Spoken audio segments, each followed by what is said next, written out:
La loi pour l'accès au logement et un urbanisme rénové a été votée au Parlement cet hiver et publiée le 24 mars dernier, il y a donc 3 mois. Une loi, elle n'appartient pas à un ministre, n'appartient pas à une famille politique.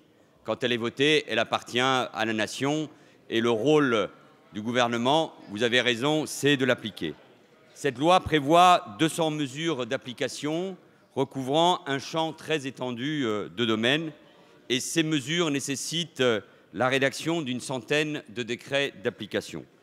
Concernant le logement, certaines mesures apparaissent comme prioritaires compte tenu d'une part de leur impact sur les ménages et en particulier sur leur pouvoir d'achat et d'autre part en raison de la très forte attente de l'ensemble des acteurs du secteur, investisseurs, bailleurs et professionnels, soucieux de connaître dans quel environnement juridique et économique leurs activités vont dorénavant s'exercer. De ce point de vue-là, nous devons faire passer, nous le ferons la semaine prochaine avec Sylvia Pinel, nous devons faire passer un message de confiance. Aujourd'hui, et cela dure déjà depuis un certain temps, on ne construit pas, on construit peu, on ne construit pas assez, il y a un ralentissement de la construction et nous avons besoin de faire passer ce message de confiance à l'égard de tous ceux qui veulent investir. Il en est ainsi de l'encadrement des loyers dans les zones où le marché est lui-même très tendu ou très contraint. Et pour répondre aux exigences votées par le Parlement, cet encadrement ne peut intervenir que si les observatoires de loyers ont été validés par un comité scientifique indépendant. Cette exigence doit être remplie avant la fin de l'année 2014, notamment dans l'agglomération parisienne. La mise en place de l'encadrement des loyers dans les autres agglomérations pourra s'étaler après, ultérieurement, au fur et à mesure de la constitution des observatoires. Dans tous les cas, monsieur le député, l'objectif sera de mettre fin aux pratiques abusives sans pour autant, et je veux insister là-dessus, décourager les bailleurs de poursuivre la mise en location de leur logement, ni les investisseurs de placer leur argent dans l'immobilier. N'oublions jamais, il n'y a pas de meilleure protection pour les locataires qu'un marché locatif abondant.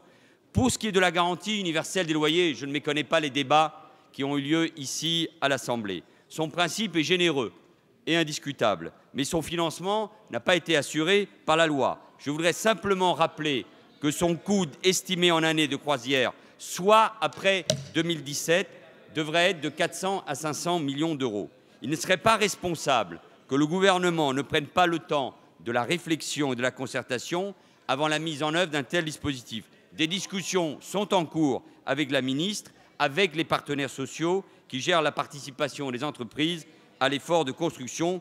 Vous comprendrez que je ne me prononce pas alors même que les négociations sont en cours. En conclusion, je vous confirme que la loi ALUR sera appliquée et appliquée avec réalisme et pragmatisme.